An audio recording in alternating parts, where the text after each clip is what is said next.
Hi friends, welcome to just creative. ഇന്നൊരു special റെസിപ്പിയാണ്. ചക്ക വെച്ച് ഉണ്ടാക്കുന്ന അടയാണ് ഇന്നത്തെ സ്പെഷ്യൽ. അത് നമ്മൾ ഗോതമ്പ് മാവ് വെച്ചിട്ടാണ് ഉണ്ടാക്കുന്നത്. ഇത് ഭയങ്കര സോഫ്റ്റാണ്. കുറേ നേരം കഴിഞ്ഞാലും ഇത് സോഫ്റ്റായി തന്നെ ഇരിക്കും. അതിനായിട്ടുള്ള കുറച്ച് ടിപ്സും കൂടെ ഞാനിതിനകത്ത് പറയുന്നുണ്ട്. ഇതെടുക്കുന്നത് കാണുമ്പോഴേ അറിയാം ഇത് ഭയങ്കര സോഫ്റ്റാണ്, അതേപോലെ തന്നെ നല്ല ടേസ്റ്റുമാണ്. ഇതിൻ്റെ ഫില്ലിങ്ങിലും നമ്മൾ കുറച്ച് ചക്ക ഇട്ട് കൊടുക്കുന്നുണ്ട്. അത് ഒരുപാട് ഉടഞ്ഞു പോകാത്ത രീതിയിലാണ് നമ്മൾ ഇട്ട് കൊടുക്കുന്നത്. അപ്പോൾ ഇതെങ്ങനെ ഉണ്ടാക്കുന്നതെന്ന് നോക്കാം. അതിനായിട്ട് ആദ്യം തന്നെ കുറച്ച് ശർക്കര ഉരുക്കിയെടുക്കണം. ഞാനിവിടെ 1/2 കിലോ ശർക്കരയാണ് എടുക്കുന്നത്. ഇത്രയും ശർക്കര ചിലപ്പോൾ നമുക്ക് വേണ്ടി വരത്തില്ല, കാരണം നമ്മൾ എടുക്കുന്ന ചക്ക നല്ല മധുരമുള്ള ചക്കയാണെങ്കിൽ കുറച്ച് ശർക്കര ഒഴിച്ചു കൊടുത്താൽ മതി. ഇപ്പോൾ നമ്മുടെ ശർക്കര ഉരുക്കാനായിട്ട് വെച്ചിട്ടുണ്ട്. ഇനി 15 ചക്കച്ചുളയാണ് ഞാൻ എടുത്തിട്ടുള്ളത്. ഇത് അരിഞ്ഞു കഴിയുമ്പോൾ ഏകദേശം ഒരു 2 കപ്പിൻ്റെ അടുത്ത് വരും. ഇനി ഒരു പാൻ അടുപ്പത്ത് വെച്ച് 1 ടേബിൾ സ്പൂൺ നെയ്യ് ഇട്ട് കൊടുത്തിട്ടുണ്ട്. അതിനുശേഷം നമ്മൾ നേരത്തെ അരിഞ്ഞു വെച്ച ചക്കച്ചുളയാണ് ഇട്ട് കൊടുക്കുന്നത്. ഇത് ചെറുതായിട്ടൊന്ന് വഴറ്റി കൊടുക്കുക. നമ്മുടെ ചക്ക ഒരുപാട് വെന്തുടയാതിരിക്കാൻ വേണ്ടിയിട്ടാണ് ഇങ്ങനെ ചെയ്യുന്നത്. അതിനുശേഷം 1 കപ്പ് തേങ്ങ ഇട്ട് കൊടുക്കുന്നുണ്ട്. ഇതെല്ലാം കൂടെ കുറച്ച് നേരം കൂടെ ഒന്ന് വഴറ്റി കൊടുക്കുക. ഒരുപാട് വെന്തുടഞ്ഞു പോകരുത്. ഇതൊന്ന് വഴന്നു വരുമ്പോഴത്തേക്കും നമ്മൾ നേരത്തെ ഉരുക്കാൻ വെച്ച ശർക്കരയെല്ലാം പാകത്തിന് ഉരുകി വന്നിട്ടുണ്ടായിരിക്കും. ഇതൊരു ഇരുമ്പ് അരിപ്പയിൽ കൂടെ ചൂടോടെ തന്നെ നമ്മുടെ ചക്കയിലോട്ട് ഒഴിച്ചു കൊടുക്കാം. ഞാനിവിടെ 1 കപ്പാണ് ഒഴിച്ചു കൊടുക്കുന്നത്. നിങ്ങൾ മധുരം നോക്കിയിട്ട് ഒഴിച്ചു കൊടുത്താൽ മതി. ശർക്കര നീര് ഒഴിക്കുന്നത് കൊണ്ട് നമ്മളുടെ ചക്ക ഇനി വെന്തുടയത്തില്ല. ഇതിനകത്ത് വെള്ളമെല്ലാം ഒന്ന് വറ്റിക്കിട്ടണം. തേങ്ങയിലത്തെ എല്ലാം വെള്ളം നന്നായി വറ്റിക്കിട്ടണം. അതിനായിട്ട് കുറച്ച് നേരം ഒന്ന് വഴറ്റി കൊടുക്കാം. ഇപ്പോൾ നമ്മുടെ ചക്കയിലത്തെ വെള്ളമെല്ലാം വറ്റിക്കഴിഞ്ഞു. ഇനി ഇതിനകത്തോട്ട് ഏലക്കാപ്പൊടി 1/2 ടീസ്പൂൺ, ജീരകപ്പൊടി 1/2 ടീസ്പൂൺ, 1/2 ടീസ്പൂൺ ചുക്കുപൊടി, ഇത്രയും സാധനങ്ങൾ ഇട്ട് കൊടുക്കുക.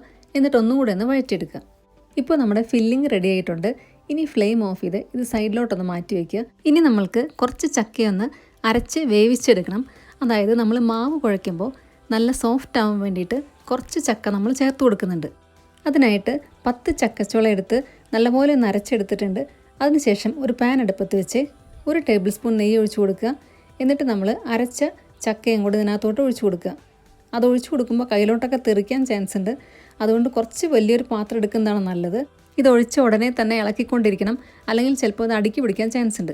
ഇനി നമ്മൾ നേരത്തെ ഉരുക്കി അരിച്ചു വെച്ച ശർക്കരയിൽ നിന്ന് 1/2 കപ്പ് ശർക്കര നീരും കൂടെ ഒഴിച്ചു കൊടുക്കുന്നുണ്ട്. എല്ലാം കൂടെ നന്നായിട്ടൊന്ന് ഇളക്കുക. കുറച്ച് നേരം ഇളക്കി കൊടുത്തതിന് ശേഷം തീ ഒന്ന് നന്നായി കുറച്ച് വയ്ക്കുക. എന്നിട്ട് 1/2 ടീസ്പൂൺ ജീരകപ്പൊടി, 1 ടീസ്പൂൺ ഏലക്കാപ്പൊടി, 1/2 ടീസ്പൂൺ ചുക്കുപൊടി ഇത്ര ഇട്ട് കൊടുക്കുക. ഞാനിത് ചെറുതായിട്ടൊന്ന് അടച്ചു പിടിക്കുന്നുണ്ട്, കാരണം ഇത് നല്ലപോലെ തെറിക്കുന്നുണ്ട്. അതുകൊണ്ടാണ് ഞാനിത് ചെറുതായിട്ടൊന്ന് അടച്ചു പിടിച്ചുകൊണ്ടിരിക്കുന്നത്. എന്നിട്ട് ഇനി 1 പിഞ്ച് ഉപ്പും കൂടി ഇട്ട് കൊടുക്കുന്നുണ്ട്. മധുരം ഒന്ന് ബാലൻസ് ആവാൻ വേണ്ടിയിട്ടാണ് ഇങ്ങനെ ഉപ്പിട്ട് കൊടുക്കുന്നത്. ഇങ്ങനെ ഉണ്ടാക്കിയ ഈ പേസ്റ്റിന് 1 കപ്പാണ് നമ്മൾക്ക് ആവശ്യമുള്ളത്. അതുകൊണ്ട് ബാക്കിയുണ്ടെങ്കിൽ ചൂടാറുമ്പോൾ വെള്ളമയമില്ലാത്തൊരു പാത്രത്തിനകത്തോട്ടാക്കി ഫ്രിഡ്ജിനകത്ത് വെച്ചാൽ മതി. ഇനി നമ്മൾക്ക് ഫ്ലെയിം ഓഫ് ചെയ്യാം.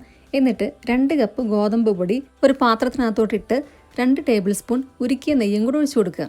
ഇതാണ് നമ്മളുടെ ഫസ്റ്റ് ടിപ്പ്. എന്നിട്ട് ഇത് പുട്ടിന് നനയ്ക്കുന്ന പോലെ നല്ലപോലെ ഒന്ന് മിക്സ് ചെയ്തെടുക്കുക. ഇങ്ങനെ ചെയ്യുന്നത് കൊണ്ട് നമ്മളുടെ മാവ് നല്ലപോലെ സോഫ്റ്റായിട്ട് വരും. ഇനി നമ്മൾ ഇതിനകത്തോട്ട് നല്ല തിളച്ച വെള്ളമാണ് ഒഴിച്ചു കൊടുക്കുന്നത്. അതിനായിട്ട് 1.5 കപ്പ് വെള്ളമാണ് ഞാൻ എടുത്തിട്ടുള്ളത്. പിന്നെ വേണ്ടത് നമ്മൾ നേരത്തെ ഉണ്ടാക്കി വെച്ച ചക്ക പേസ്റ്റിൽ നിന്ന് 1 കപ്പ് എടുക്കുക. അതും കൂടെ ഇതിനകത്തോട്ട് ഇട്ട് കൊടുക്കുക. നന്നായിട്ടൊന്ന് മിക്സ് ചെയ്യുക. എന്നിട്ട് എല്ലാം കൂടെ ഒന്ന് നല്ലപോലെ ഒന്ന് തിളയ്ക്കണം. നമ്മുടെ മാവിനകത്തോട്ട് ആവശ്യമായിട്ടുള്ള ഉപ്പും കൂടെ ഇതിനകത്തോട്ട് ഇട്ട് കൊടുക്കുന്നുണ്ട്. ഇതാണ് നമ്മളുടെ സെക്കൻഡ് ടിപ്പ്. ഇങ്ങനെ നമ്മൾ തിളച്ച വെള്ളത്തിൽ കുഴയ്ക്കുന്നത് കൊണ്ടും കുറച്ച് ചക്ക പേസ്റ്റ് ചേർക്കുന്നത് കൊണ്ടും നമ്മളുടെ അട ഭയങ്കര സോഫ്റ്റ് ആയിട്ടിരിക്കും. ഇപ്പോൾ നമ്മൾ അടുപ്പത്ത് വെച്ച വെള്ളവും ചക്കയും കൂടെ നല്ലപോലെ തിളച്ച് വന്നിട്ടുണ്ട്. ഇനി ഇത് പൊടിക്കകത്തോട്ട് കുറച്ച് കുറച്ചായിട്ട് ഒഴിച്ചു കൊടുക്കുക. ഇതെല്ലാം നമ്മൾക്ക് വേണ്ടി വരും, എന്നാലും കുറച്ച് കുറച്ചായിട്ട് ഒഴിച്ച് മിക്സ് ചെയ്തെടുക്കുക. നല്ല ചൂടിൽ തന്നെ ഇത് ചെയ്യണം. അപ്പോഴാണ് നമ്മളുടെ അട സോഫ്റ്റായിട്ട് വരിക. എന്നിട്ടൊരു സ്പൂൺ വെച്ച് നല്ലപോലെ ഒന്ന് മിക്സ് ചെയ്ത് കൊടുക്കുക. ഇപ്പോൾ ഞാനിതിവിടെ എല്ലാം ഒഴിച്ചു കൊടുത്തു. നമ്മൾക്കിത് കൈകൊണ്ട് തൊടാനൊക്കത്തില്ല, ഭയങ്കര ചൂടാണ്. അതുകൊണ്ട് ഇത് സ്പൂൺ കൊണ്ട് തന്നെ നല്ലപോലെ ഒന്ന് ഇളക്കിയെടുക്കണം. ഇപ്പോൾ ഞാനിതിവിടെ നല്ലപോലെ മിക്സ് ചെയ്തെടുത്തിട്ടുണ്ട്. ഈ ഒരു പാകത്തിൽ വേണം നമ്മൾക്കിത് കിട്ടാനായിട്ട്. ഇപ്പോൾ ഇത് നല്ല ചൂടായതുകൊണ്ട് കുറച്ച് നേരം ഇതൊന്ന് അടച്ചു വെച്ചിട്ട് നമ്മൾക്ക് ചൂടാറാനായിട്ട് ഒന്ന് വെയിറ്റ് ചെയ്യാം. ഇപ്പോൾ നമ്മളുടെ മാവ് ചൂടാറി വന്നിട്ടുണ്ട്. ഇനി ഇതിനകത്തോട്ട് 1 ടീസ്പൂൺ നെയ്യും കൂടെ ചേർത്ത് കൊടുക്കുന്നുണ്ട്. ഇതാണ് നമ്മളുടെ 3ാമത്തെ ടിപ്പ്. എന്നിട്ട് നല്ലപോലെ ഒന്ന് കുഴച്ചെടുക്കുക. ഇങ്ങനെ നെയ്യ് ചേർക്കുന്നത് കൊണ്ട് നമ്മളുടെ കയ്യിൽ ഇത് അധികം ഒട്ടിപ്പിടിക്കത്തില്ല. പെട്ടെന്ന് നമ്മൾക്ക് കുഴച്ചെടുക്കാനും പറ്റും. മാവും നല്ല സോഫ്റ്റായിട്ട് വരും. ഇപ്പോൾ ഞാനിതിവിടെ നന്നായി കുഴച്ചെടുത്തിട്ടുണ്ട്. ഈ ഒരു പാകത്തിലായിരിക്കും നമ്മൾക്ക് മാവ് കിട്ടുന്നത്. തൊട്ടാൽ നല്ല സോഫ്റ്റായിട്ടിരിക്കും. ഇനി നമ്മൾക്ക് ഓരോ വാഴയില എടുത്ത് അതിനകത്തോട്ട് ഇത് പരത്തിയെടുക്കാം. ഞാനിതിവിടെ കുറച്ച് പഴയ വാഴയിലയാണ് എടുത്തിട്ടുള്ളത്. 3 ആഴ്ചയായിട്ടുണ്ട് ഇത്. എന്നാലും ഇതിന് യാതൊരു കുഴപ്പമില്ല. അപ്പോൾ വാഴയില എങ്ങനെ കേടാകാതെ സൂക്ഷിക്കാം എന്നുള്ളതും കൂടെ പറയുന്നുണ്ട്. ഇനി നമ്മൾ കുറച്ച് മാവെടുത്ത് ഇതിനകത്തോട്ട് നല്ല തിന്നായിട്ട് അങ്ങ് പരത്തിയെടുക്കണം. ഇത് കാണുമ്പോൾ തന്നെ അറിയാം നല്ല തിന്നായിട്ടാണ് വരുന്നത്. നമ്മൾക്ക് ഇടയ്ക്ക് വേണമെങ്കിൽ കൈ ഒന്ന് വെള്ളത്തിൽ മുക്കി കൊടുക്കാം. അപ്പോൾ നല്ലപോലെ തിന്നായിട്ട് പരത്തിയെടുക്കാൻ പറ്റും. ഇനി നമ്മൾക്ക് ഇതിനകത്തോട്ട് വേണ്ട ഫില്ലിങ് വെച്ച് കൊടുക്കുക. ഒരുപാട് വെച്ച് കൊടുക്കരുത്. കുറച്ചൊരു തിൻ ലെയർ വെച്ച് കൊടുക്കുക. എന്നിട്ട് ഇത് ഇതുപോലെ അങ്ങ് മടക്കിയിട്ട് എല്ലാ സൈഡും ഒന്ന് ലോക്ക് ചെയ്യണം. ജസ്റ്റ് ഒന്ന് പ്രസ് ചെയ്ത് കൊടുക്കുക. അല്ലെങ്കിൽ ചിലപ്പോൾ ആ സൈഡിൽ കൂടെയൊക്കെ ലീക്കായിട്ട് നമ്മളുടെ ശർക്കരയും ഇതെല്ലാം കൂടെ പുറത്ത് വരാൻ ചാൻസ് ഉണ്ട്. ഇനി ഒരു സ്റ്റീമറിൽ വെള്ളം വെച്ച് അത് തിളയ്ക്കുമ്പോൾ നമ്മൾ ഉണ്ടാക്കി വെച്ച അട ഓരോന്നായിട്ട് വെച്ച് കൊടുക്കാം. നിങ്ങൾക്ക് വേണമെങ്കിൽ ഫുള്ള് വെച്ച് കൊടുക്കാം. ഞാനിതിവിടെ 4 എണ്ണേ വെച്ച് കൊടുക്കുന്നുള്ളൂ. ഫുള്ള് വെക്കുകയാണെങ്കിൽ ഇടയ്ക്കൊന്ന് മറിച്ചിട്ട് കൊടുക്കേണ്ടി വരും. കാരണം നടുവിലത്തെ അടയൊന്നും ചിലപ്പോൾ അധികം വെന്ത് കാണത്തില്ല. ഇനി ഇത് നല്ലപോലെ അടച്ച് വെച്ച് ഒരു 20 മിനിറ്റ്സെങ്കിലും കുക്ക് ചെയ്തെടുക്കണം.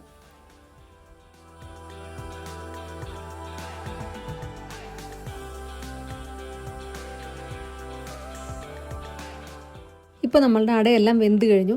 നമ്മൾക്കിതൊന്ന് തുറന്ന് നോക്കാം. നമ്മളുടെ ഫസ്റ്റ് ട്രിപ്പിലെ അടയെല്ലാം പെർഫെക്റ്റ് ആയിട്ട് കിട്ടിയിട്ടുണ്ട്. നമ്മൾക്കിത് ഒരെണ്ണം തുറന്ന് നോക്കാം. എവിടെയും പൊട്ടിയിട്ടൊന്നുമില്ല. സൈഡെല്ലാം നല്ലപോലെ സീലായിട്ടുണ്ട്. ഇത് കുറേ നേരം ഇരുന്നാലും സോഫ്റ്റായിട്ട് തന്നെ ഇരിക്കും. ഈ 3 ടിപ്സ് നിങ്ങളൊന്ന് ട്രൈ ചെയ്ത് നോക്ക്. അട എന്തായാലും സോഫ്റ്റായിട്ടിരിക്കും. ഇതിനകത്ത് നമ്മൾ ചക്ക ഓവറായിട്ട് ചേർക്കാത്തതുകൊണ്ട് ചക്കയുടെ ടേസ്റ്റ് ഫില്ലിങ്ങിലാണ് അധികം വരിക. ഈ 2 കപ്പ് ഗോതമ്പ് പൊടി കൊണ്ട് നമ്മൾക്ക് 9 അട ഉണ്ടാക്കിയെടുക്കാൻ പറ്റും. അപ്പോൾ എല്ലാവരും ഈ മെത്തേഡൊന്ന് ട്രൈ ചെയ്യുക. നിങ്ങൾക്ക് എന്തായാലും ഇഷ്ടപ്പെടും. ഇനി നമ്മൾക്ക് വാഴയില എങ്ങനെ കേടാകാതെ സൂക്ഷിക്കാം എന്നുള്ളതും കൂടെ നോക്കാം. ഇതുപോലെ നമുക്കൊരു ക്ലിംഗ് റാപ്പ് എടുക്കാം. അതിനുശേഷം വെള്ളമയം തീരെ ഇല്ലാത്ത തുടച്ച് വൃത്തിയാക്കിയ ഇല അതിനകത്തോട്ട് ചുരുട്ടി വെച്ച് കൊടുക്കാം. ഞാനിതിവിടെ എടുക്കാൻ സൗകര്യത്തിന് ഇതുപോലത്തെ പീസായിട്ടാണ് വെച്ച് കൊടുത്തിട്ടുള്ളത്. നിങ്ങൾക്ക് വലിയ ഇലയാണെങ്കിൽ അത് നീളത്തിൽ ചുരുട്ടിയിട്ട് വെച്ച് കൊടുത്താൽ മതി. വെള്ളമയം തീരെ ഇല്ലാതെ വേണം ഇത് ചെയ്യാനായിട്ട്. അതുകൊണ്ട് ഒരു ടിഷ്യൂ കൊണ്ട് തുണി കൊണ്ടോ ഈ ഇല നന്നായിട്ടൊന്ന് തുടച്ചു കൊടുക്കുക. എന്നിട്ട് ഇതുപോലെ ഒന്ന് റോൾ ചെയ്തെടുക്കുക. ഒരു കോർണറിൽ വെച്ചിട്ട് വേണം നമ്മൾ ഇതുപോലെ ചുരുട്ടിയെടുക്കാനായിട്ട്. ഇനി ഇതിൻ്റെ സൈഡും കൂടെ ഒന്ന് മടക്കി കൊടുക്കുക. 2 സൈഡും മടക്കി കൊടുക്കുക. അതോടെ നമ്മളുടെ ഇല റെഡി ആയിട്ടുണ്ട്. ഇനി ഇത് ഫ്രിഡ്ജിൽ കൂളർ സൈഡിലോട്ട് വെക്കാം. ഇനിയൊരു മെത്തേഡ് ഉള്ളത്, നമ്മൾ ഇല നോർമലി വാട്ടുന്ന പോലെ വാട്ടിയെടുക്കുക. എന്നിട്ട് സിപ്പർ ബാഗിനകത്തോട്ടാക്കിയിട്ട് ഫ്രിഡ്ജിനകത്ത് വെക്കുക. ഇങ്ങനെ ചെയ്യുമ്പോൾ വാഴയിലേക്ക് ചെറിയൊരു കളർ ചേഞ്ച് ഉണ്ടാവും. ലാസ്റ്റ് മെത്തേഡ്, നമ്മൾ ക്ലിംഗ് റാപ്പിൽ പൊതിഞ്ഞ അതേപോലെ തന്നെ ഇലയെല്ലാം തുടച്ച് വൃത്തിയാക്കുക. എന്നിട്ട് ന്യൂസ് പേപ്പറിൽ റോൾ ചെയ്തെടുക്കുക. സൈഡും കൂടെ കവർ ചെയ്ത് കൊടുക്കുക. എന്നിട്ടിത് ഫ്രിഡ്ജിൽ കൂളറിനകത്തോട്ട് എടുത്ത് വയ്ക്കുക. അപ്പോൾ എല്ലാവരും ഈ മെത്തേഡിലൊന്ന് അട ഉണ്ടാക്കി നോക്കുക. വീഡിയോ ഇഷ്ടമെങ്കിൽ ലൈക്ക് ചെയ്യാനും ഷെയർ ചെയ്യാനും സബ്സ്ക്രൈബ് ചെയ്യാനും മറക്കരുത്. താങ്ക്